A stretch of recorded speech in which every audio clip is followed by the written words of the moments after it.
Suara iyalah 2 minggu tidak berjumpa. Iya berjumpa. Aku dapat ini apa? Dapat salam baru. Apa itu? Salve. Salve enggak salve? Apa itu? Salve itu kalau di teman-teman Katolik itu ya kayak salum gitu loh. Oh ya. Salve. Ya. Tak pikir itu mau singkatan salve. Salam apa gitu? Salam federasi gitu. Aku pikir mau gitu, kalau mengarahnya ke saudara kita yang ada. Iya benar. Salve.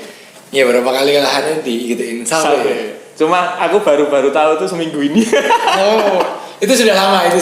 Yang penting bukan salfok gitu kan. Bukan. Iya kan. Terus kita mau ngapain sebenarnya? Oh, sebenarnya lucu ya. Makanya tadi ditanya si Luki tadi yang nanya, udah belajar apa belum? Saya nggak tahu sebenarnya belajar kita bukan belajar ya. Dan kita juga nggak mau belajar apa? Saya sendiri ya tadi di jalan mikir, kan banyak nih yang ngatain kita nih ya kan. Oh lo ngomong ngomong apa, sok pinter. Randu dasar ya. Oh, bukan orang teologi ya. Ngomong Alkitab, mengkritik gereja. Iya, ngata-ngatain gitu kan. Nyerang ya kan. Sarkas, satir, apalagi tuh. Lah terus gimana ya? Orang harus. Tapi nyata. Lah emang gitu Yang ngajarin Yoyo. Yoyo ini kalau ini kita kembali di konten saatnya menghakimi deng deng. Ini ada openingnya belum saja? Belum kayaknya. Belum dibikin ya. Oh nanti ada tim kreatif. Nanti ada yang bikinin ya. Nah, makasih buat tim kreatif kita. Terus ini buat yang di sini yang ikut hadir ya. Kan? Thank you. Ketawanya jangan kenceng-kenceng ya kan. Dibatin aja. Iya. Setelah 2 minggu nggak ketemu, kita dari apa? Kemarin banyak acara ya Jen ya. Season banyak acara. Lagi banyak kegiatan. Mendadak banyak kegiatan. Undangan sini sana. Besok ya. Kemarin ketemu sama Wakil Presiden katanya. Ya, sedikit ngobrol. Pak Maruf ya. Sama ngayat lah. Turut berduka cita buat Buya Marif. Iya. Ya salah satu tokoh bapak bangsa lah. Ya kita merasa kehilangan untuk sebagai salah satu lambang untuk pemersatu lah ya kan. Yes. Banyak juga anak-anak bangsa yang luar biasa yang menjaga keutuhan negara ini. Untuk biar terjaganya keutuhan NKRI ini kan. Biar tidak diganggu oleh kelompok-kelompok yang menginginkan memimpikan adanya kehancuran negeri ini. Menggali negeri ini dari dalam dan dari luar negeri juga yang iri. Dan saya bersuka cita tinggal di negara Indonesia yang luar biasa ini. Ya, bersyukur saya.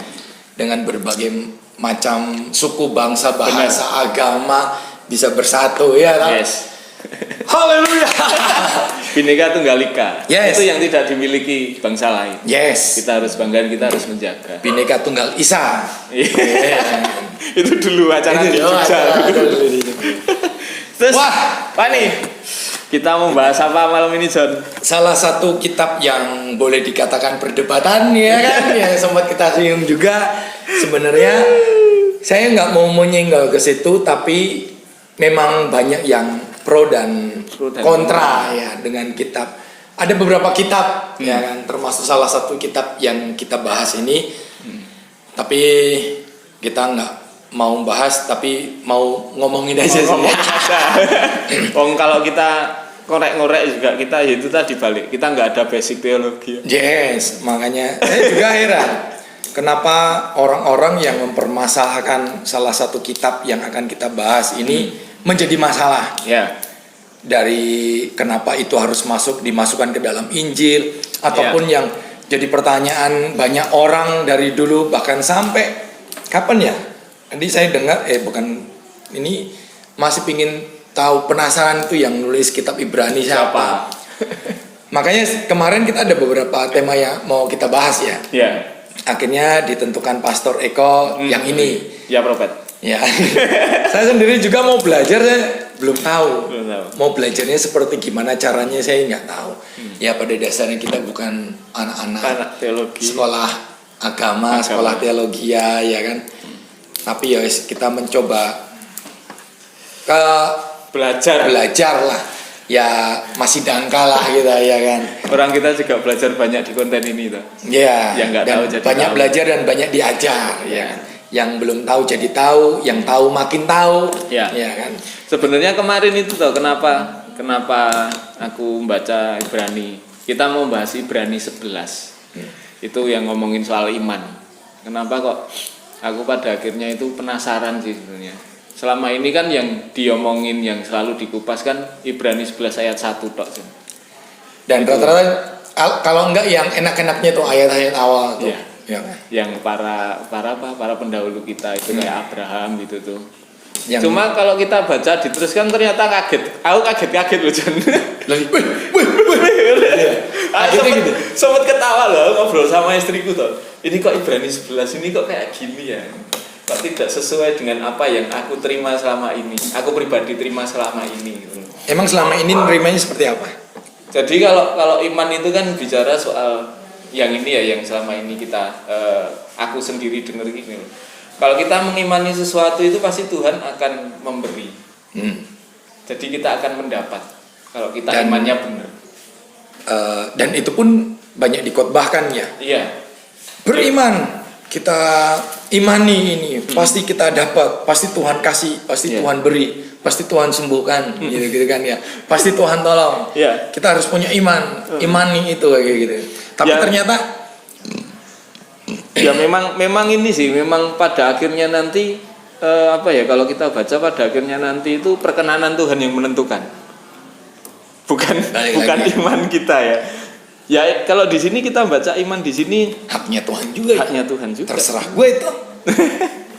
Kemarin aku sebenarnya penasaran sih dari ayat satunya itu Ibrani 11 ayat 1 itu kan selama ini sangat familiar. Sangat mungkin jadi ayat hafalan anak-anak sekolah minggu juga. Oh iya. Kita bacakan ya yang ini. Iman adalah dasar dari segala sesuatu yang kita harapkan dan bukti dari segala sesuatu yang tidak kita lihat. Ini jadi ayat hafalan. Selama ini kita ke gereja itu kalau kita ngomongin iman pasti ayat ini menjadi salah satu ayat yang dikutip. Dan ayat pamungkas. Ayat pamungkas. Jadi menjadi dasar segala sesuatu yang tidak terlihat, yang kita harapkan. Dan bukti dari segala sesuatu yang tidak kita lihat. Sebenarnya aku sendiri pas baca ini ya, kemarin baca ini itu kok menarik ya kalau dibahas gitu.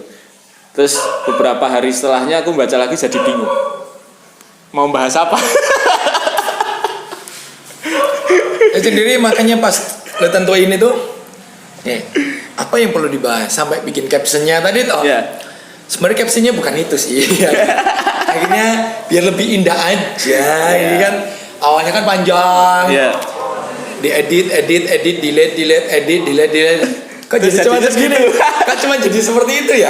Tadi captionnya apa sih? Lupa. Saya sendiri nulis iman itu apa? Terus apa ya? Saya sendiri nulis lupa juga tadi. Karena tahu-tahu kok jadi berbeda dari apa yang saya pikirkan ya kan. Ternyata bukan seperti itu yang diharapkan. Halo. Di baca.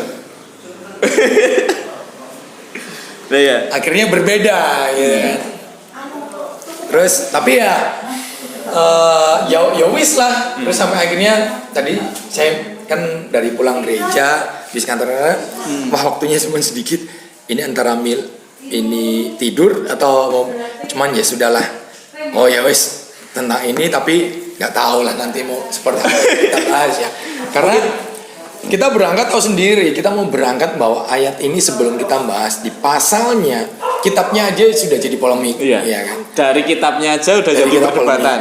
Ya banyak yang ada yang nolak, ada yang saya sempat bukan ditanya ya, sempat bahas itu. Saya sendiri juga menyedihkan, bahkan yang menentang pun salah beberapa lah, bukan salah, tokoh-tokoh yang selalu orang-orang teologi banggakan, ya kan?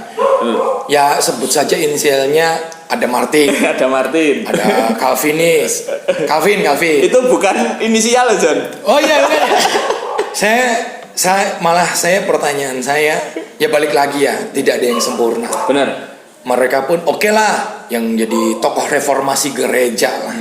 Tapi dari perjalanan tokoh-tokoh reformasi dalam hal agama ataupun di luar agama pun mereka justru tokoh yang menghancurkan juga. Ya gitu kan. Iya. Dan nggak tahu mau orang bilang apa, oh itu kok kenapa malah dikatakan tokoh penghancur. Buat saya memang buat lu sendiri pun berpendapat mereka tokoh yang merusak, memporak-porandakan. Iya kan. Ini nanti kita musuhnya banyak loh.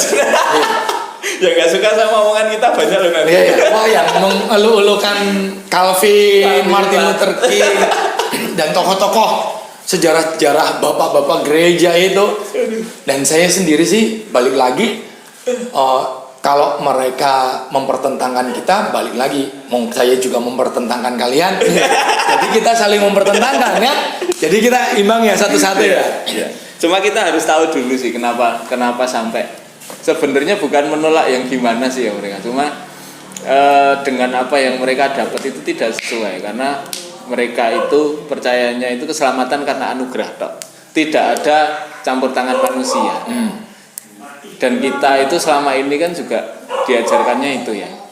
Jadi cuma keputusan Tuhan tok, anugerah tok, dan tidak ada campur tangan manusia. Makanya kayak Ibrani, kayak Yakobus dan beberapa kitab yang ngomongin iman dan perbuatan itu bukan ditolak yang gimana, cuma dikeluarkan dari kanon itu.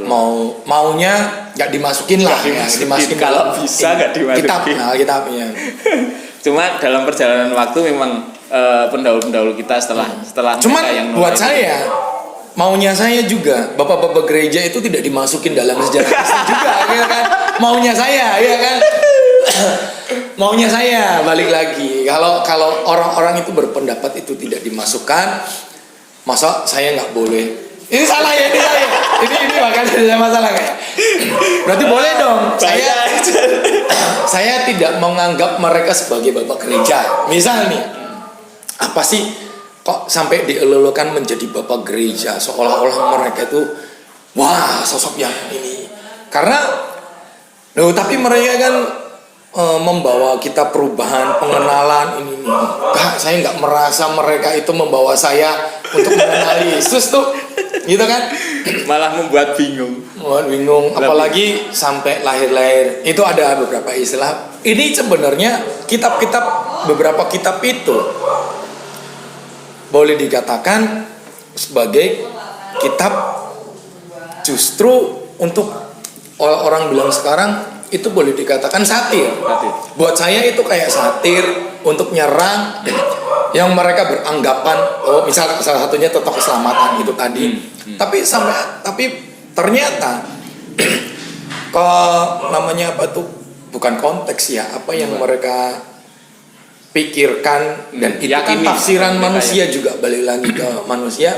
Konsep yang mereka selama ini punya konsep itu ternyata kok kayak dipatahkan oleh kitab-kitab ini. Jadi ibaratnya lagi tren sekarang lah orang-orang apologet gitu kan. Ya sedikit menyinggung juga ya. Beberapa minggu kemarin itu kalau ngomongin soal apologet ya, bukan aku menentang apologet Kristen, bukan ya, cuma yang terjadi itu karena beda tafsiran, beda pemikiran, mereka gontok-gontokan sendiri, memalukan dan menyedihkan dan sangat menyedihkan. Beberapa minggu kemarin tuh aku sampai nangis tisunya mana tisu? Ngelihat mereka itu sesama hamba Tuhan gitu, saling ini salah gitu tuh. Cuma ketika aku belajar lagi, aku nyari tahu, pendahulu mereka juga kayak gitu. Dari yang diomongkan tadi, yang inisialnya ML tadi, terus sama muridnya itu yang kal itu tadi kan pada akhirnya juga pertentangan sendiri. Ya rohnya itu terbawa sampai sekarang. Iya, makanya itu Ini kalau yang bicara soal spirit ya. Wah, ini aku nggak tahu Jan. Bicara spirit itu nih. Secara orang-orang yang mengidolakan salah satu sosok, otomatis kan impartasi yang mereka dapatkan tidak akan jauh beda. Dan mereka yang mereka anggap benar panutan itu. Jadi apa yang panutannya itu kerjakan, perkatakan, itu diaminkan para pengikutnya. Diyakini. Makanya tadi di tengah-tengah awal lah, makanya saya bilang kalau mereka menentang Alkitab itu berarti saya berhak juga dong. Apakah saya salah menentang tokoh bapak gereja itu masuk di dalam kehidupan saya? Itu saya pribadi, gitu kan? Saya bukan menolak yang gimana, enggak. Oke, buat banyak orang-orang tokoh-tokoh agama, orang-orang teologi, para teolog-teolog ini, buat mereka kan salah satu panutan dan tolak ukur. Tapi buat saya, yang saya jadikan pada akhirnya saya elulukan jadi panutan saya sudah selesai di Kristus. Saya cukup di situ. Bukan berarti saya mengenyampingkan para murid dan para rasul, itu tidak. Pada akhirnya pun sebelum bapak gereja, para murid pun punya spirit roh yang sama. Sampai akhirnya para murid-murid pengikutnya pun terjadi gejolak juga kan. Bahkan jangan di murid Kristus sendiri, antara murid Yohanes dan murid Kristus pun saling timbul perdebatan. Ya, dan itu wajar. Balik lagi, kalau kita mau bicara keilahan, kayak tadi firman tadi, saya juga diingatkan lagi. Selama ini perjalanan Yesus, banyak orang-orang yang disembuhkan itu pada akhirnya menyembah Yesus. Wah, puji Tuhan, nyembah semua yang diselamatkan, yang disembuhkan terutama dari mujizat itu. Dan para murid saat itu belum pernah melakukan penyembahan kepada Yesus. Kan selama ini mungkin mereka merasa, dia udah tahu yang benar Yesus Tuhan. Menurut yang mereka yakini, dan mereka tiap hari ketemu sampai akhirnya pas kenaikan baru satu-satunya ayat yang muncul di situ. Pas Yesus terangkat, murid-murid itu baru menyembah. Mungkin kesimpulan, berarti selama ini baru mereka benar-benar tahu kalau dia adalah Mesias itu kan. Berarti selama ini pun antara iya enggak. Ya benar sih, perjalanan para murid saat Yesus ditangkap, disalibkan, mati pun pada kabur. Pada akhirnya Yesus bangkit menampakkan diri. Si Thomas pun masih belum percaya, dan murid-murid waktu pada ngumpul di ruangan yang terkunci atau nongol tuh Kristus. Wih, kok bisa ya? Dan memang masih beneran kayak dia. Dan itu pun untuk pada akhirnya beberapa pada murid-murid dan pergejolakan mengenai hal itu pun itu masih terjadi. Makanya apalagi bicara soal tafsiran-tafsiran di Alkitab para murid-murid itu, dan buat saya sih itu menarik. Makanya, tapi bukan yang menentang. Buat saya firman itu berlaku, besi menajamkan besi, manusia menajamkan manusia dalam hal yang kita angkat ini. Dalam cara tafsiran, pemikiran atau apa yang kita dapat. Jadi seperti itu. Cuma kalau kita ngomongin itu ya, ini pendahuluan aja, kita belum masuk di sini. Kalau ngomongin itu sebenarnya Roh Kudus itu juga ini kan hari-hari pencurahan Roh Kudus. Makanya sedikit kita singgol habis hari kenaikan juga. Habis kenaikan itu kan 10 hari, 40 hari ya. Habis kenaikan 40 hari ya. Itu baru Pentakosta ya. Nah, itu kalau kita ngelihat dulu itu Roh Kudus membawa murid-murid, walaupun ada pergolakan, walaupun ada pertentangan, itu pasti ada solusi untuk jalan tengahnya itu. Contohnya lah kayak dulu ketika jemaat mula-mula itu mereka meributkan soal sunat. Orang-orang Kristen tuh harus disunat, terus Paulus tuh ngomong gak harus itu, dan mereka mengadakan sidang. Dan hasilnya itu Petrus ngomong, ya gak harus sunat. Jadi dengan otoritas Roh Kudus itu Petrus ngomong. Jadi kalau dulu ada pergolakan, ada pertentangan, pasti ada jalan keluar. Cuma sekarang enggak. Ada pergolakan, ada pertentangan, berpisah. Bikin denominasi sendiri, bikin sinode sendiri, musuhan. Itu berlanjut ketika sudah pisah, menjatuhkan. Sampai berlanjutlah bikinlah partai.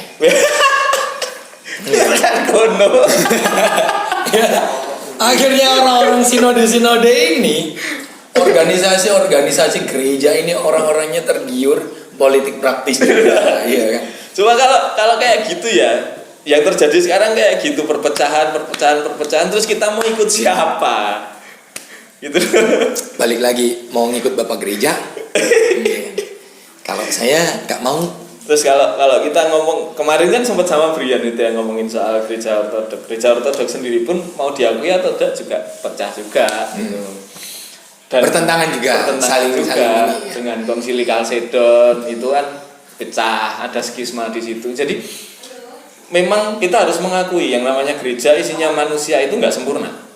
Pasti akan ada pergolakan, pasti akan ada pertentangan. Cuma yang jadi pertanyaan di sini itu bisa selesai atau enggak? Kalau nggak bisa selesai ya wes. Cuma kalau kemarin ada satu pertanyaan yang timbul juga sih aku pribadi gitu. Apakah itu Tuhan izinkan ketika itu pecah dan menjadi banyak denominasi, menjadi pertentangan, apakah Tuhan mengizinkan? Karena firman Tuhan itu ngomong roh pemecah itu dari si jelek, iblis. dari iblis. Mungkin kalau Tuhan izinkan iya, cuma itu bukan dari Tuhan.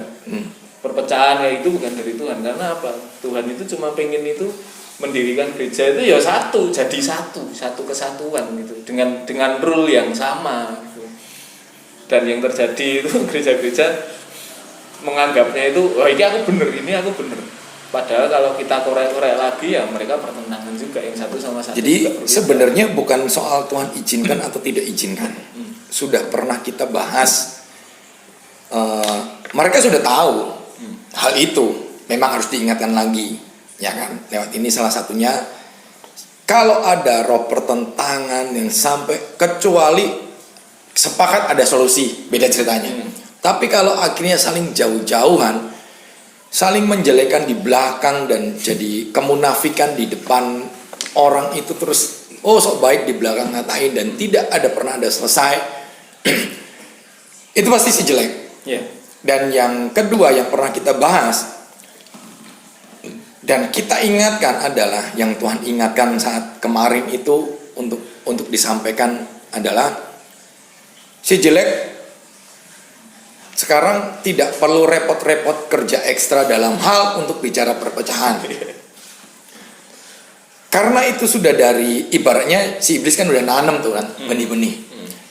Jadi justru anak-anak Tuhan sendiri yang membuat perpecahan itu. Kalau atas dasar, kalau maksudnya wah ini kok dikit-dikit disalahin setan, memang itu setan kok. Kan gitu. Ya bang setan namanya. Tapi pada musuh tidak, kita cuma itu. Ya, pada tidak sadar di situ. Ya. Makanya Dan harus selesai itu. Kemarin sempat sih aku juga ngobrol komunikasi sama satu teman pelayanan dulu. Itu ngobrol. Sekarang itu kita tidak pernah diperingatkan soal musuh. Pada akhirnya kan orang-orang Kristen sekarang tuh menganggap kasih karunia itu udah final. Jadi kalau kita sudah menerima Tuhan Yesus, udah kita selamat. Padahal di Alkitab sendiri kan, di kitab suci kita sendiri kan diingatkan juga, waspadalah dan berjaga-jagalah, yang sering kamu buat status dulu, eling lan waspodo. Karena apa? Musuh kita si iblis itu seperti singa yang mengaum berjalan berkeliling gitu. Yang jadi pertanyaan, kita tahu nggak musuh kita itu siapa? Kalau kita nggak tahu, kita bisa mati. Yang terjadi apa? Perpecahan itu tadi. Itu jalan paling gampang yang dipakai iblis. Dibelokkan sedikit lah. Kasih tafsiran yang berbeda sedikit. Udah, merasa benar, pertentangan satu dengan yang lain, pecah. Itu yang terjadi karena apa? Kita tidak waspada dan berjaga-jaga. Berdoa itu cukup. Cuma balik lagi, pengalaman tanpa pengetahuan ya bahaya juga. Itu harus saling melengkapi. Sebenarnya ada beberapa yang kita ingatkan ya bukan maunya kita ya. Ya kita juga diingatkan juga. Pertama mengenai dasar iman kekristenan. Kemarin kita bahas beberapa, untuk kita berharap ya, bukan kita berharap ya, memang sudah seharusnya para gembala ini mengingatkan untuk memberi pengajaran mengenai dasar iman. Salah satunya yang fatal dan vital mengenai Tritunggal sendiri, ketuhanan Yesus. Itu yang banyak sekarang hamba Tuhan sudah jarang sampaikan, ajarkan, beritakan. Yang kedua yang barusan kita singgung mengenai si jelek itu sendiri. Ingat, musuh kita bukan darah dan daging dalam arti manusia, tapi adalah penghulu-penghulu, penguasa-penguasa udara yang adalah si iblis sendiri. Tidak kelihatan tapi punya kuasa. Punya kuasa, dan jangan lupa kita mengimani Kristus Yesus adalah Alfa Omega. Ya. Tapi kalau kita bicara di dalam kitab Kejadian dari awal sampai akhir, dimulai dan diakhiri, itu si iblis juga bekerja di situ. Dalam Kejadian si iblis sudah mulai, dan di dalam Wahyu Perang. Dan pada akhirnya nanti walaupun dikalahkan ya Tuhan menang, walaupun cuma kan ini belum kesudahannya. Ya. Jadi kita harus tetap waspada itu tadi. Kan itu Tuhan yang mengimani Kristus, yang menjaga. Ya memang berat. Kita bicara kekudusan di sini. Saya sendiri pribadi belum kudus. Ya. Dan angel sampai kapan kita dikuduskan? Kalau bukan dikuduskan tapi Tuhan benarkan dalam hal-hal kita ya belajar. Masih banyak kesalahan dosa yang saya pribadi, Eko pribadi pun banyak lakukan. Tapi ya udah, selalu kita minta untuk Tuhan ya tuntun terus biar disempurnakan selalu. Kalau kita mau seperti Yesus, makanya itu saya bilang bukannya saya anti Bapak Gereja, enggak. Sebelum kesana saya bukannya anti itu. Buat saya udah ada satu sosok yang luar biasa yang kalau buat bicara 100% manusia, akhirnya Kristus bisa lakukan apa yang menjadi maunya Tuhan di situ. Kalau kita bicara ketuhanan sendiri, untuk menjaga kekudusan, untuk mengasihi. Gila, kurang apa? Tuhan suruh kalau ditampar pipi kananmu, kita bicara ngasih, untuk ngasihi musuhmu. Tuhan sudah lakukan itu. Dan buktinya sebagai manusia dia bisa lakukan itu. Memang kalau pada akhirnya kita mau mulai merujuk masuk ke situ ya. Di Ibrani 11 ini jauh sebelum Bapak Grace sudah ada para nabi-nabi yang ada. Apakah ini boleh menjadi sosok untuk panutan kita? Oke, beberapa hal boleh kita jadi panutan. Tapi banyak hal yang mereka kerjakan ini secara spirit akhirnya nurun ke para pengikutnya, dan akhirnya mereka menuai atas apa yang mereka lakukan. Dari pertama yang di situ ditulis Abraham. Jangan lupa Abraham juga punya kesalahan. Kalau yang di sebelumnya apa ini dibaca ya Jen ya? Cuma panjang banget Jen. Apa ya, tak baca ya? Baca saya. Tak baca aja ya, biar kita tahu isinya apa. Mungkin nanti bisa baca sama-sama juga sih. Ibrani 11 judul perikopnya adalah saksi-saksi iman. Iman adalah dasar dari segala sesuatu yang kita harapkan dan bukti dari segala sesuatu yang tidak kita lihat. Sebab oleh imanlah telah diberikan kesaksian kepada nenek moyang kita. Karena iman kita mengerti bahwa alam semesta telah dijadikan oleh firman Allah, sehingga apa yang kita lihat telah terjadi dari apa yang tidak dapat kita lihat. Karena iman, Habel telah mempersembahkan kepada Allah korban yang lebih baik daripada korban Kain. Dengan jalan itu ia memperoleh kesaksian kepadanya bahwa ia benar, karena Allah berkenan dan akan persembahannya itu, dan karena iman ia masih berbicara sudah ia mati. Karena iman Henokh terangkat supaya ia tidak mengalami kematian, dan ia tidak ditemukan, karena Allah telah mengangkatnya. Sebab sebelum ia terangkat ia memperoleh kesaksian bahwa ia berkenan kepada Allah. Tetapi tanpa iman tidak mungkin orang berkenan kepada Allah. Sebab barang siapa berpaling kepada Allah, ia harus percaya bahwa Allah ada, dan bahwa Allah memberi upah kepada orang-orang yang sungguh-sungguh mencari Dia. Karena iman, maka Nuh dengan petunjuk Allah tentang sesuatu yang belum kelihatan, dengan taat mempersiapkan bahtera untuk menyelamatkan keluarganya. Dan karena iman itu ia menghukum dunia, dan ia ditentukan untuk menerima kebenaran sesuai dengan imannya. Karena iman, Abraham taat ketika ia dipanggil untuk berangkat ke negeri yang akan diterimanya menjadi milik pusakanya. Lalu ia berangkat dengan tidak mengetahui tempat yang ia tuju. Karena iman, ia diam di tanah yang dijanjikan itu seolah-olah di suatu tanah asing, dan di situ ia tinggal di kemah dengan Ishak dan Yakub, dan turut menjadi ahli waris janji yang satu itu. Sebab ia menanti-nantikan kota yang punya dasar, yang direncanakan dan dibangun oleh Allah.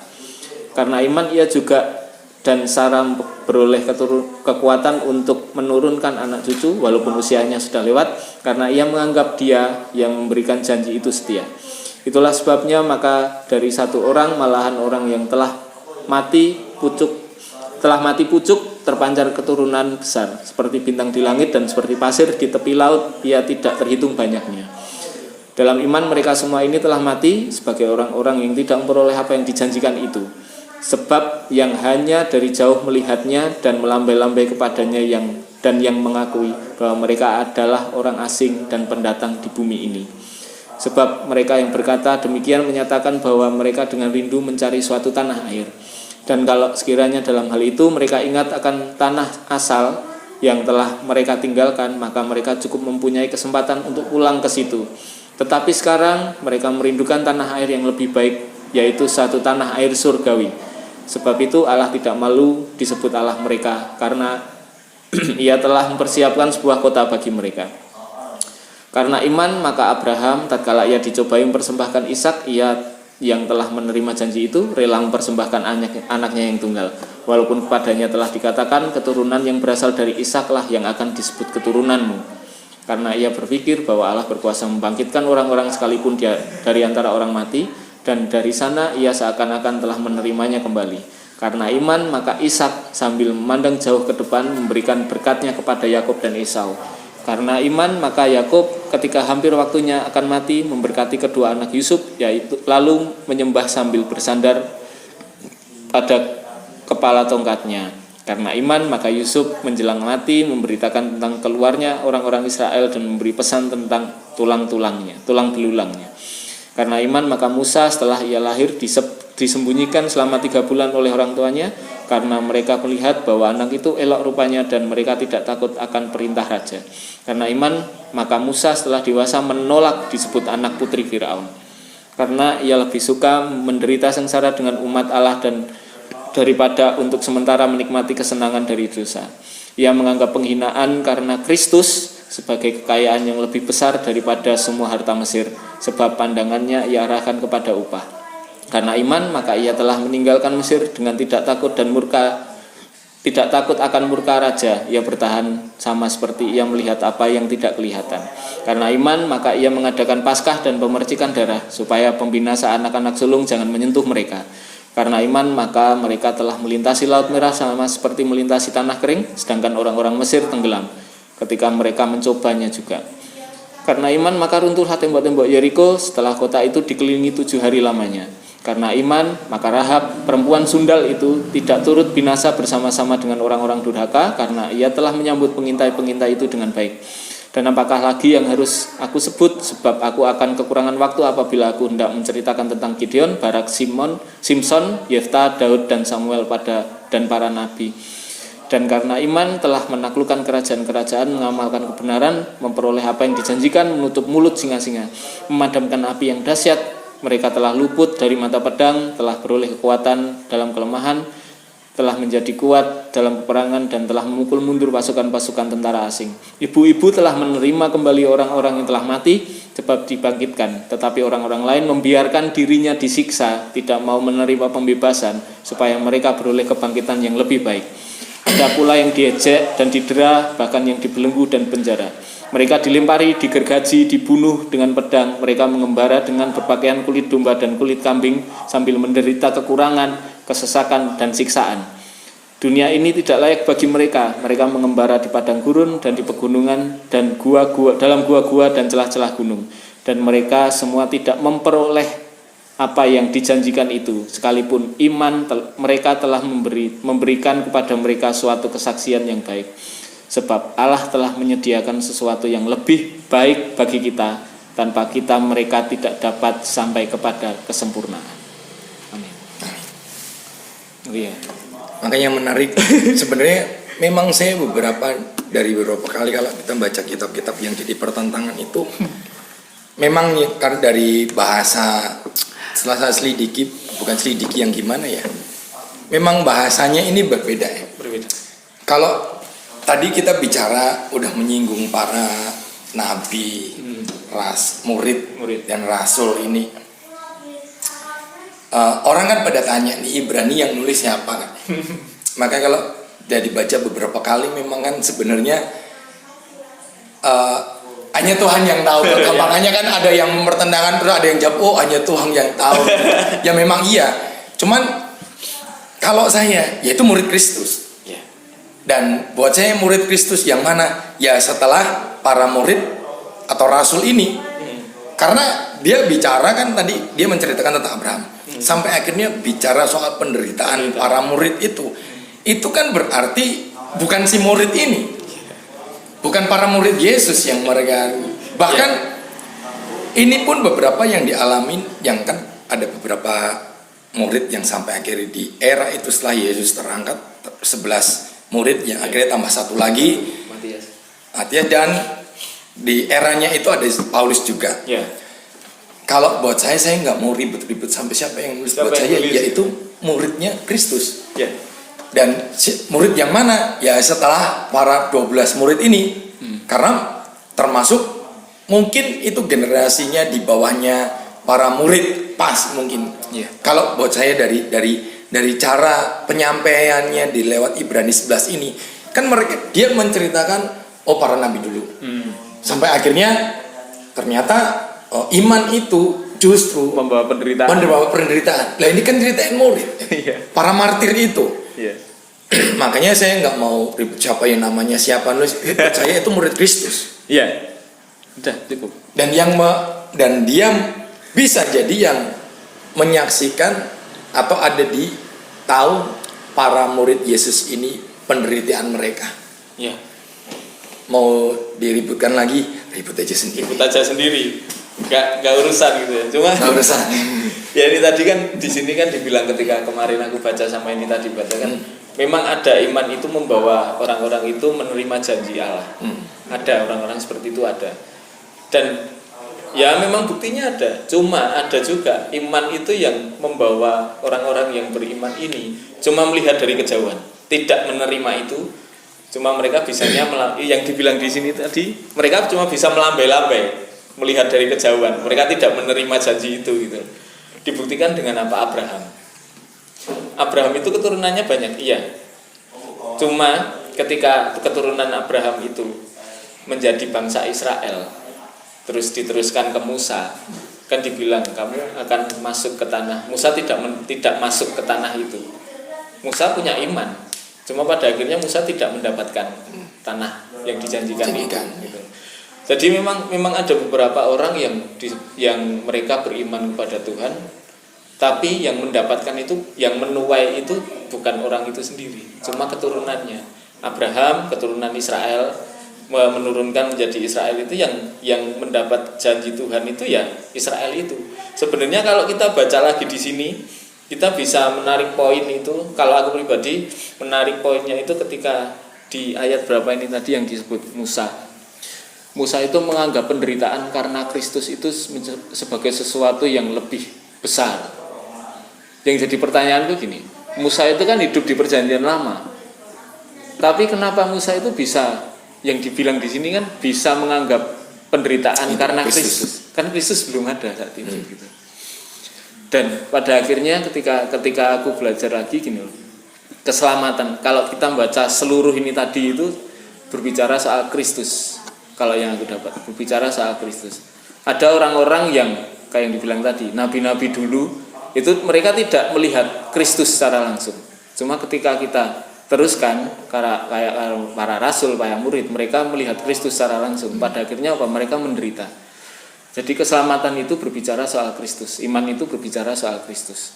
Kalau perjanjian lama itu yang aku pelajari selama ini, mungkin kita tahu ya, perjanjian lama itu yang kita tahu itu keselamatan itu kita dapat dengan melakukan hukum Taurat. Ternyata ini itu. Ternyata tidak. Siapa manusia yang benar-benar, kecuali Henok ya, yang berkenan ya, Henok dan Elia. Siapa dari antara nabi-nabi itu yang benar-benar tidak melakukan dosa? Sampai Daud pun dia melakukan perzinahan. Salomo pun juga menyembah berhala gitu. Kalau dibilang melakukan hukum Taurat, mereka tidak akan memperoleh keselamatan. Cuma mereka masuk dalam Alkitab sebagai orang-orang yang berkenan. Dalam masuk hitungan itu. Dan dalam masuk hitungan orang-orang yang menerima itu loh, iman itu tadi loh, keselamatan itu tadi. Dan ternyata keselamatan itu hanya ada dalam Kristus tok. Cuma kita harus memahami keselamatan dalam Kristus itu kalau kita sekarang hidup setelah masa Kristus ada, itu kita menerima keselamatan dengan melihat ke belakang, dengan karya keselamatan yang telah dilakukan Yesus. Cuma kalau orang-orang sebelum Kristus itu melihat keselamatan itu, mereka mengimani akan ada satu sosok Kristus yang akan menyelamatkan mereka, membawa keselamatan. Jadi mereka melihat ke depan.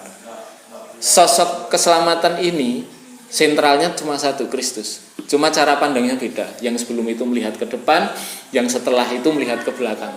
Jadi keselamatan itu asalnya dari mana? Dari Kristus toh. Kalau yang aku terima dari sini. Makanya di sini tadi kan dibilang ada yang melihat menerima janji itu. Maksudnya menerima janji itu tuh bukan terus menerima itu, enggak. Menerima janji itu tuh melihat sosok Kristus nih.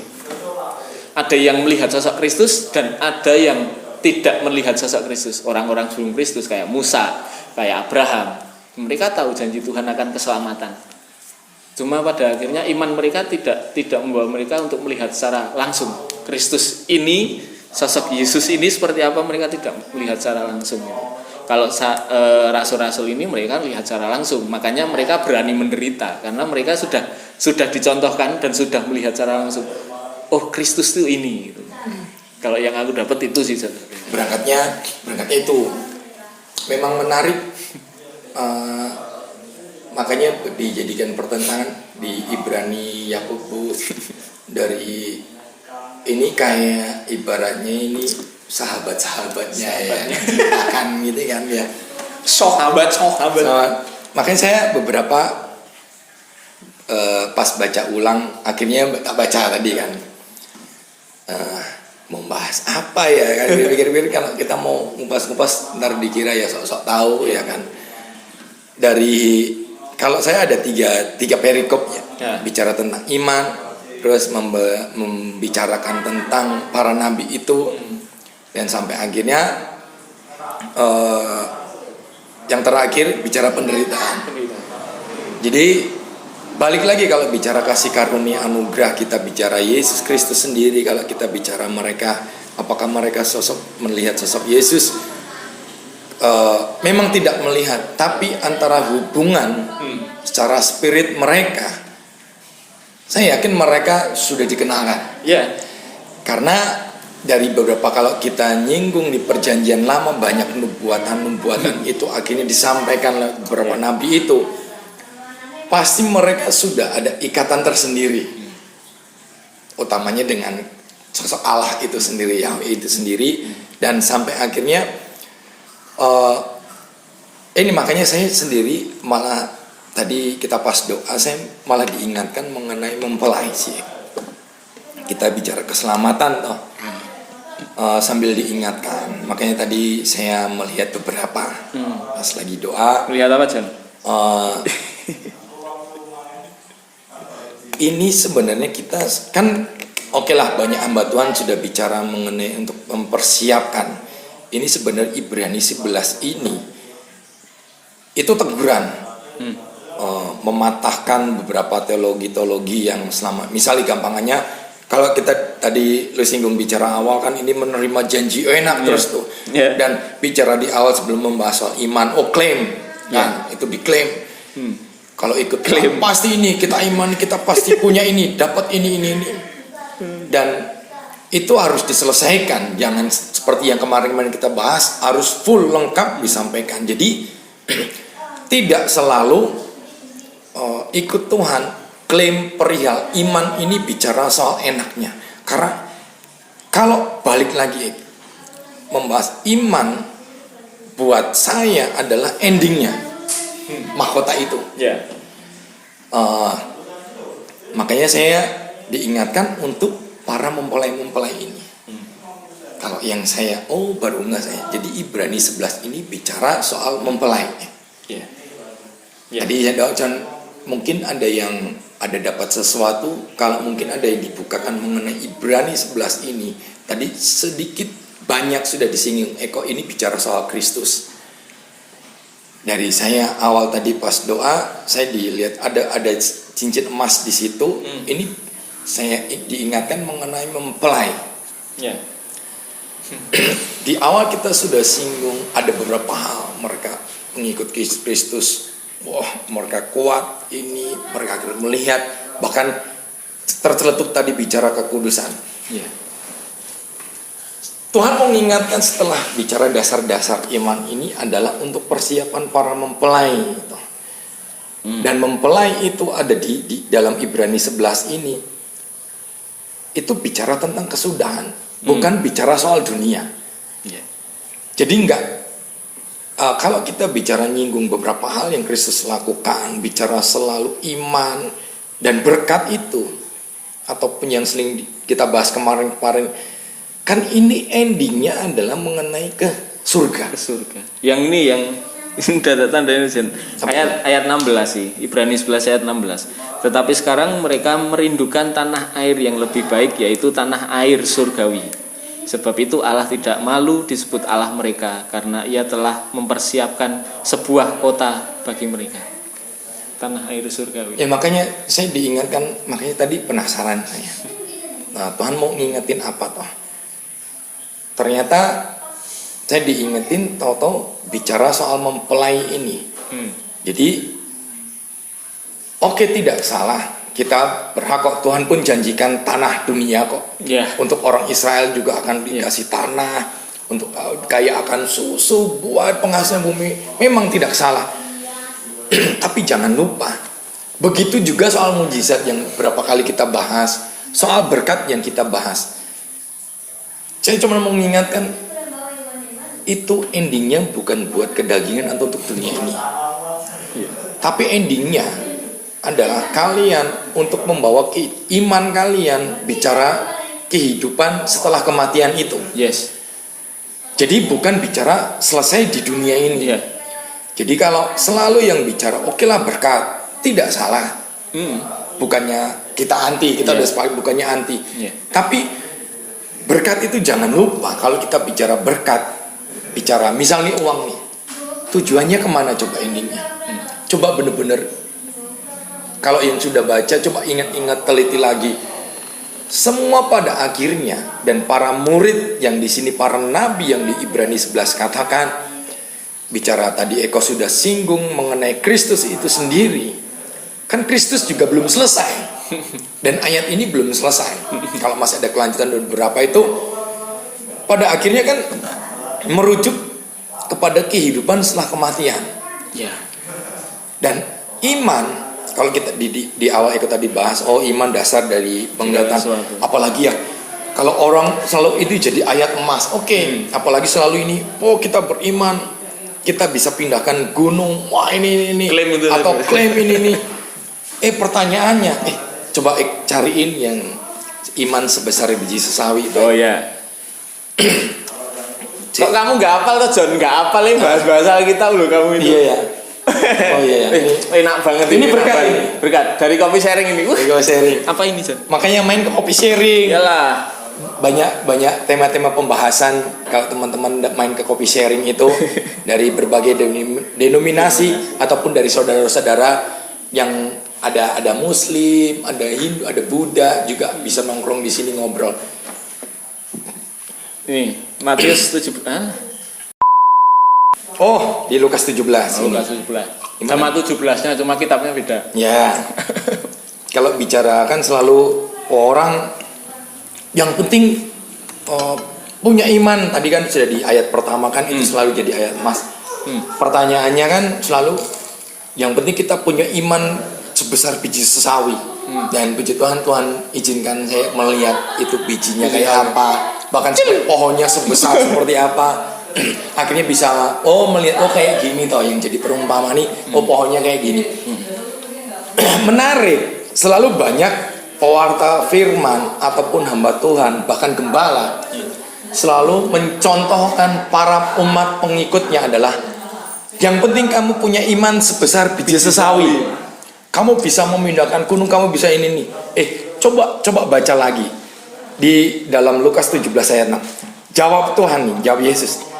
Kalau sekiranya kamu mempunyai iman sebesar biji sesawi saja, kamu dapat berkata kepada pohon ara ini, terbantulah engkau dan tertanam. Coba baca benar-benar teliti di kalimat-kalimat.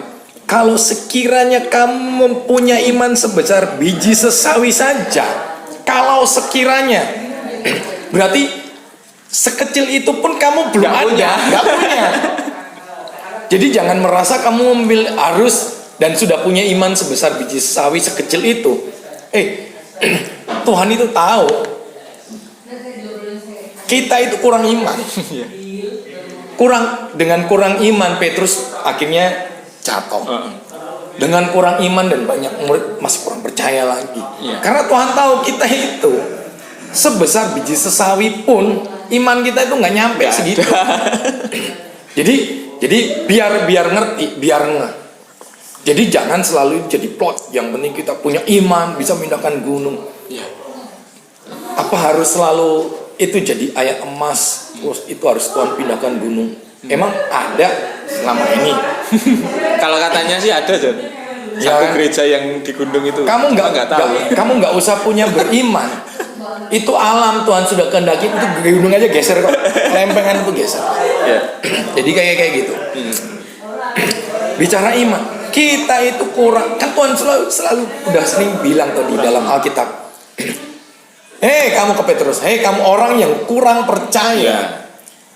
Bicara iman, kita itu kurang percaya. Makanya sampai akhirnya sebelum Yesus terangkat ke surga, sampai akhirnya mereka benar-benar tahu. Akhirnya para murid menyembah. Yang selama ini Tuhan tahu, walaupun selalu hidup sama Kristus, para 12 murid dan beberapa pengikutnya itu, Kristus tahu mereka kurang beriman dan masih kurang percaya. Dalam hal apa lagi sampai akhirnya Kristus bangkit pun mereka masih belum percaya itu Mesias. Karena emang Tuhan tahu para murid dan kita itu orang-orang yang kurang percaya. Yakin kita percaya. Punya masalah dikit langsung takut. Dalam hal itu apalagi terus main-main klaim. Tuhan pasti berkati, Tuhan pasti tolong. Nggak pasti tuh. Belum tentu Tuhan tolong.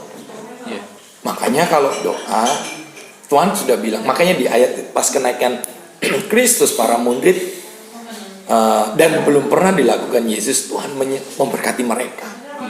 Dan Tuhan bilang, aku menyertai kamu bahkan dalam hal kita jadi untuk bersaksi. Tuhan menyertai. Saat ketakutan kita, kekurangan iman, itu yang bikin kita kuat itu bukan karena kita punya iman sebesar itu, enggak. Karena Tuhan sertai dan janji itu Tuhan bilang sampai kepada akhir zaman. Jadi jangan merasa kita punya iman. Apakah kita benar punya iman? Tanya pada dirimu sendiri. Cuma yang jadi pertanyaan lagi gini, kita kan sering diajar gitu. Kita harus punya iman biar apa segala sesuatu yang mungkin kita harapkan itu terjadi gitu kan. Itu kan sering kita dengar kan. Cuma yang jadi pertanyaan itu bagaimana cara kita untuk bisa mempunyai iman tadi. Kalau kita ngomongin gini, para rasul lah ya, para rasul itu mereka bisa menyembuhkan orang, mereka bisa mengadakan mukjizat itu apakah karena mereka mempunyai iman? Kalau yang aku dapat sih gini, kayak yang tak bilang pertama tadi, semua itu perkenanan Tuhan mau atau tidak gitu.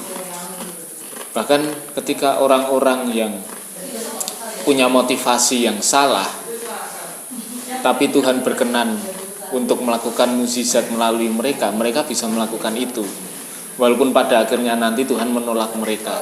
Aku tidak kenal kau. Walaupun pada saat mereka hidup mereka bernubuat, Tuhan berkenan. Tapi pada akhirnya nanti Tuhan menolak mereka. Berarti kan motivasi mereka salah, cara hidup mereka salah. Makanya pertanyaannya bagaimana cara kita bisa mempunyai iman yang benar itu tadi. Satu-satu caranya adalah kita kenal Kristus. Udah. Kristus jangan itu kenal siapa? Bapak gereja. Iya. Kristus itu siapa? Terus kita itu siapa? Udah. Kita itu nggak bisa apa-apa sebenarnya. Apalagi kita ngomongin di dunia ini. Kita mau apa toh? Kita mau kaya. Kita mau apa? Kita mau hidup berkecukupan, bahkan sampai yang dibilang itu berkelimpahan. Ya kerja. Jangan cuma beriman tok gitu. Bahkan kalau ngomongin iman, orang tidak punya iman kepada Tuhan, tapi mereka punya etos kerja yang baik, mereka bisa kerja yang baik, mereka bisa kaya sampai berkelimpahan. Kalau kita ngomongin iman di sini kan berarti jauh dari itu. Kita melangkah jauh dari yang Jen tadi bilang, kita melangkah jauh dari yang kita omongin sama ini di dunia ini tadi. Yang dibilang di Ibrani tadi, tanah air surgawi. Tanah air surgawi itu bagaimana toh? Ya itu tadi, iman itu dasar segala sesuatu yang tidak kita lihat. Kita nggak lihat itu, cuma kita percaya.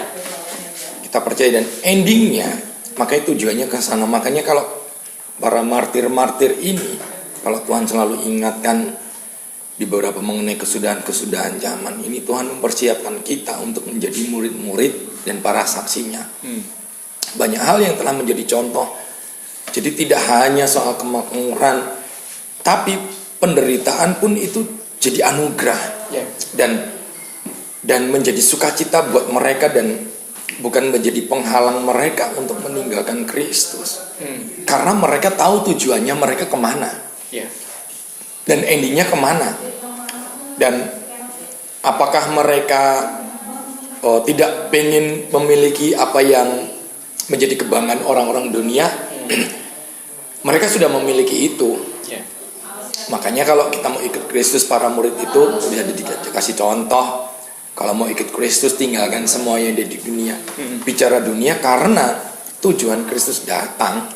Kalau Dia yang datang dari sorga kembali ke sorga, yang akan turun lagi dari sorga akan membawa kita lagi ke sorga. Jadi bolak-balik tuh 2 kali. Makanya di Alkitab sudah disampaikan di ayat-ayat di pengangkatan itu kan. Makanya yang bisa membawa orang masuk surga, ya yang dari sorga, bukan dari dunia. Yang dari sorga datang ke dunia, yang telah naik ke surga lagi, yang masih bekerja untuk kita, mempersiapkan tempat bagi kita untuk datang lagi ke dunia, untuk membawa lagi ke sorga. Jadi iman itu adalah Kristus sendiri, dan penderitaan itu gambaran Kristus yang sudah Eko tadi sampaikan. Tujuannya adalah mempersiapkan untuk para mempelai-mempelai itu. Jadi bersiap-siaplah para mempelai Kristus yang merasa dirimu sebagai mempelai. Persiapkan, layakkanlah dirimu sebagai mempelai Kristus. Suatu saat mempelai laki-laki itu akan datang menjemput pasangannya. Tiba-tiba datang. Dan tiba-tiba datang. Kalau nggak siap, kalau nggak siap, beda yang jemput. Makanya beberapa mereka orang-orang yang sudah siap, bukan berarti mereka berdosa. Iya, berdosa. Mereka semua berdosa. Tapi mereka mempersiapkan diri mereka dengan benar-benar. Memang terus gimana iman? Apakah berarti kita terus susah dong dapat iman? Bukan soal susah atau tidak susah. Terus lah itu buktinya para murid bisa menyembuhkan, bisa. Karena mereka tahu yang melakukan itu bukan dirinya. Kalau kita tahu kenal Kristus, sosok yang kita dambakan, idolakan, yang kita jadi panutan kita akan tahu di dalam Yohanes 15 itu, sebagai halnya pokok anggur itu, di luar Kristus kita bukan siapa-siapa, bahkan tidak dapat berbuat apa-apa. Dalam hal tidak bisa berbuat apa-apa, saat kita melakukan mendoakan orang sembuh, kesurupan ini ingatlah itu bukan kita. Dan bicara perkenanan itu tadi, karena Tuhan sudah berkenan di situ. Dan tujuannya, ada tujuannya. Seperti halnya mujizat dikerjakan, itu bukan tujuannya untuk mau pamer-pamer sombong. Wah aku, no. Balik lagi untuk keselamatan. Bicara keselamatan, kemana sih? Ya ke sorga itu lagi. Jadi seperti itu.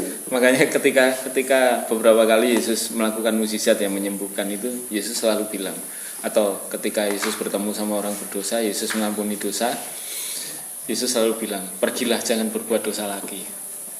Berarti kan kalau ngomongin iman di sini kan, ya mau nggak mau harus ada respon dari kita. Responnya apa? Ya kita benar-benar kenal Tuhan apa enggak? Yang dibilang Tuhan, kalau yang dibilang di Alkitab itu, Roh penghibur itu, yaitu Roh Kudus, akan mengajar dan mengingatkan kamu.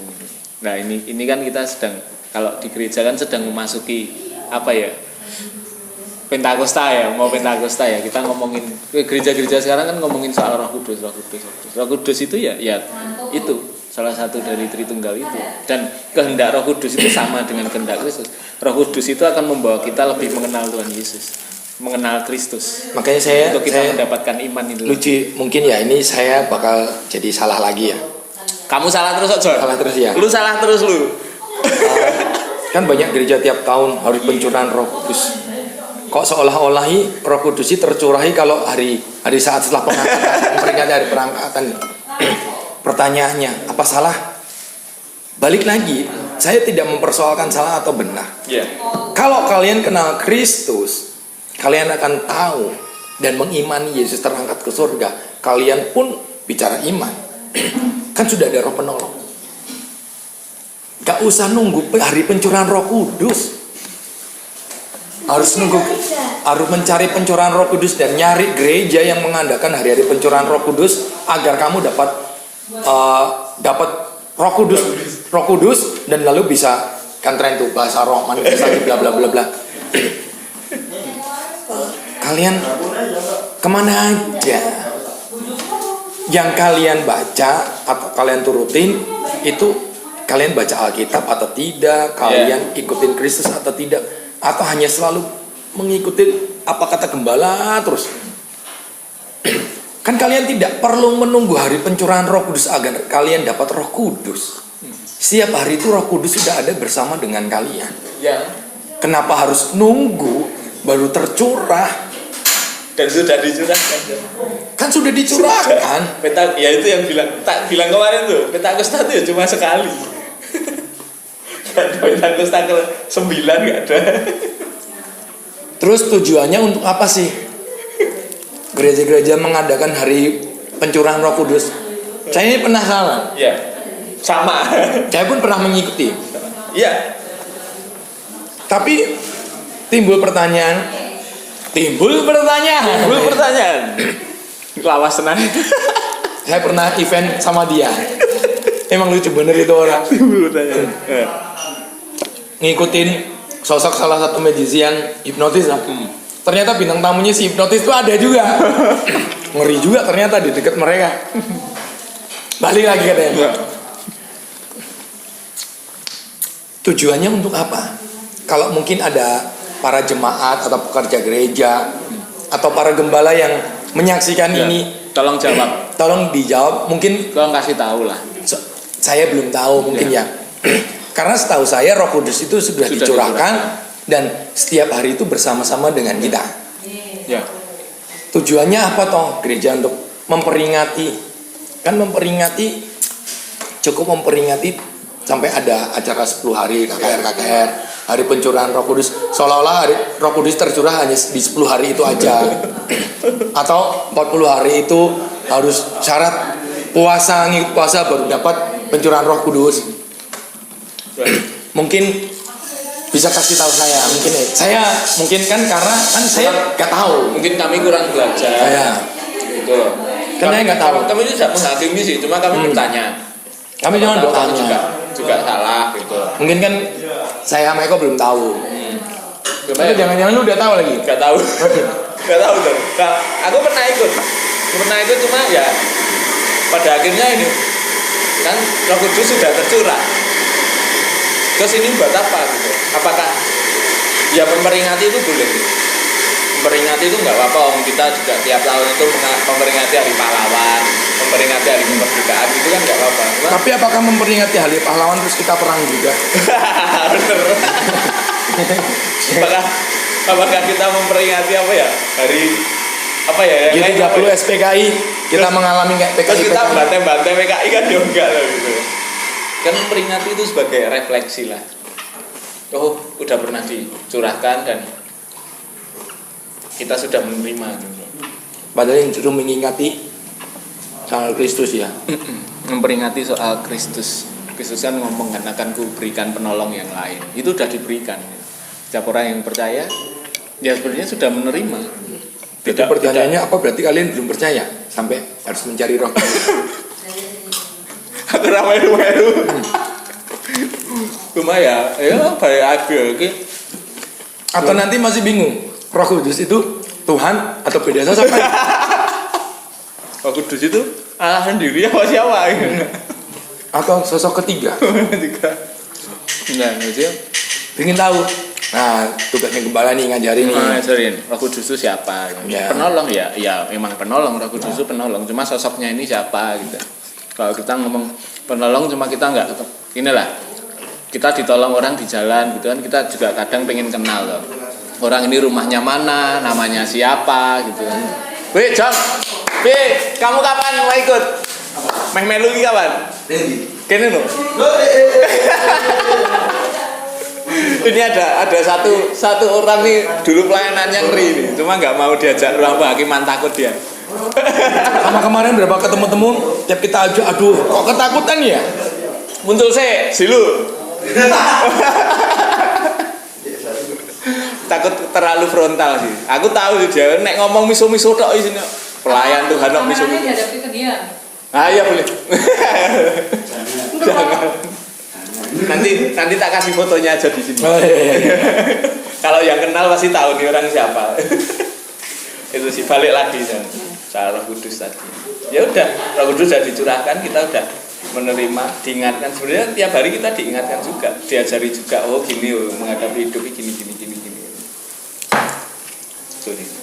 Ibrani 11 itu tadi. Yang penting Ada tambahan. nggak hanya hal indah-indah. Kita dalam penderitaan pun seperti halnya Paulus atau para murid lainnya itu menjadi sukacita besar buat mereka. Ya. Gila apa? Para martir murid Kristus ini mau dibunuh mana bisa sukacita ya? Malah mati ya. ayo malah buruan. Gue pengen ketemu Yesus. Ya balik lagi. Jangan sampai kita termindset gini. Jadi orang Kristen itu pasti enak di dunia ini. Ya ada orang-orang Kristen itu yang enak, orang-orang percaya Yesus itu yang Tuhan berkenan dikasih harta gitu ya ada. Cuma tujuannya itu Untuk pekerjaan Kristus dan endingnya kan kemana? intinya kemana? Cuma ada orang-orang ya kesaksiannya itu lewat penderitaan mereka yang dibilang di Ibrani tadi. Enggak melulu soal keenakan, penderitaan tuh sampai mati pun mereka jadi saksi. Gitu. Tapi itu yang jarang disampaikan mengenai kalau ikut Kristus itu nggak enak. Ya. Bakal dibunuh, bakal ini. Karena nggak tahu karena kenapa ya? Mungkin takut kehilangan jemaat atau takut jadi malah ikut Kristus itu nggak enak, malah meninggalkan Yesus. Ya. Ada ketakutan itu kali ya. Kemarin ini intermezzo aja. Kemarin sebagai informasi aja. Kemarin sempat aku tuh nyari martir pertama di Indonesia itu siapa tuh.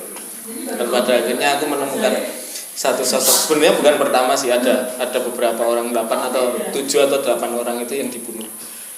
Itu mereka itu Romo Katolik dan Buder, namanya itu Romo Sanjaya yang kemarin tak bikin satu sih. Oh ya. Dan mereka di Jogja, di Muntilan. Ya. Mereka mempertahankan iman mereka sampai pada akhirnya itu dibunuh. Dibunuh ya. Dan ngeri dibunuhnya, dimutilasi. Ngeri. Ikut Tuhan tuh kayak gitu dulu. Kalau mempertahankan iman kayak gitu dulu. Ikut Tuhan lo.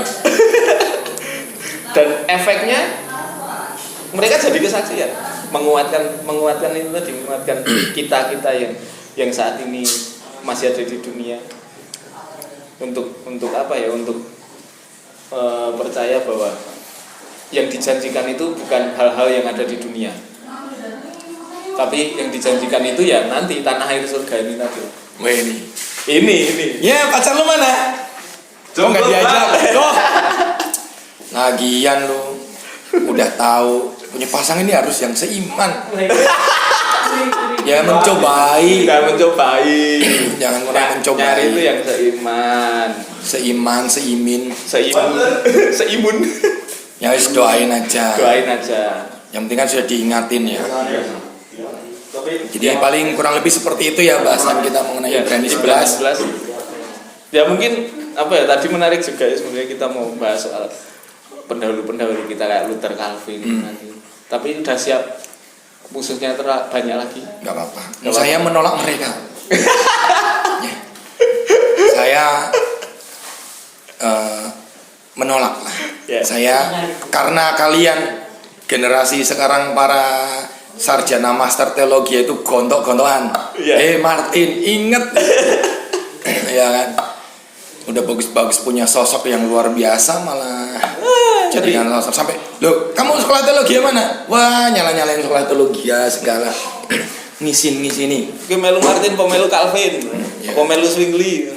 Ora aku melu Pak Joko. Kalian intinya buat kalian. Itu mungkin next ya, nanti ya kita bahas itu sampai ngorek-ngorek. Nggak apa-apa, kita dimusuhin saudara kita ya nggak apa-apa.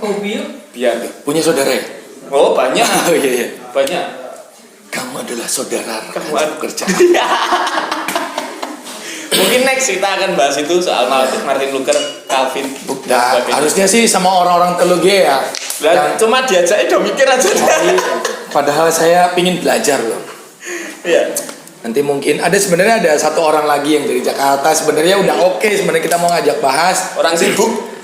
Ternyata ada beberapa yang harus dikerjakan. Yang namanya Pendeta Yusuf itu ya. Tak sebut aja. Tak sebut aja. Kurang lengkap. Siapa sih? Yusuf Seli. Yang di Jakarta. Halo Kak, nanti kapan-kapan main Kak. Minimal playdoy dulu ya. Playdoy dulu lah. Iya, lupa kamu bilang. Gimana? Jangan lupa panggilannya siapa? Siapa? Ya. Stephen no? Enggak, Pungkas ya? Yayangnya itu panggil dia apa? Anu toh. Cil lah. Ya, semangat lah. Semangat, dia lagi semangat. berjuang. Ini pejuang iman nih. Pejuang iman yang di belakang kok kamera ini pejuang Iya, iman. pejuang iman dia.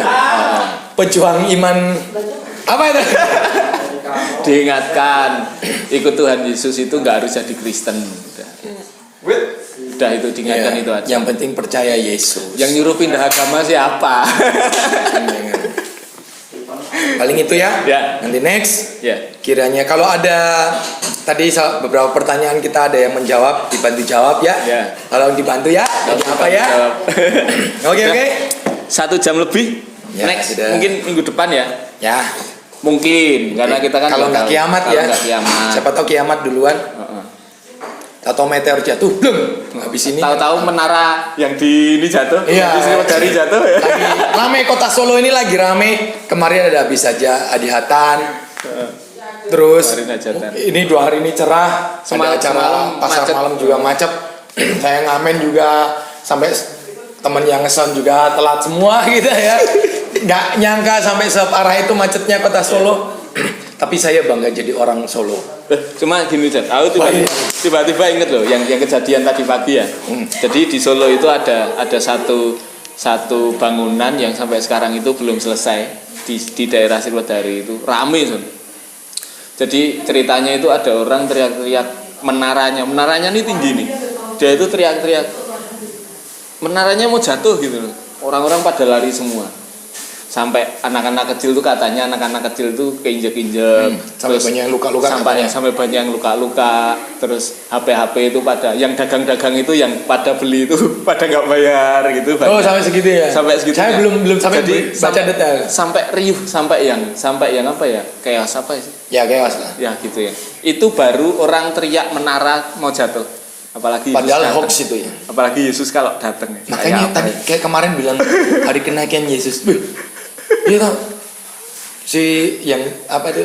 Pilok-pilokan itu. Oh, iya. Turunkan Isa Al-Masih. Loh, baru aja naik suruh turun lagi, iya kan? Oke. Hati-hati pokoknya. Orang menara mau jatuh aja ribut. Baru apalagi. cuman gitu loh. Padahal nggak terjadi apa-apa loh. Di Car Free Day tadi pagi sih di Sriwedari di jalan Apalagi? sepanjang jalan Islam Priyadi itu. Isa masih bener-bener datang. Iya. Seru itu kali ya. Tapi bersyukurlah kalau kalian bisa melihat Lihat. Isa Al-Masih itu atau Yesus Kristus itu Datang. bisa turun dari sorga. Wah, itu hal yang luar biasa. Momen yang tidak banyak orang lihat. Iya. Jadi kalau orang-orang ngomong itu, aku pengen rapture, jangan pengen rapture, pengen lihat kiamat aja. Seru. Oke. Oke. Thank Terima you. kasih ya. Sampai ketemu lagi minggu depan. Tuhan Yesus Tuhan Yesus memberkati. memberkati. God bless.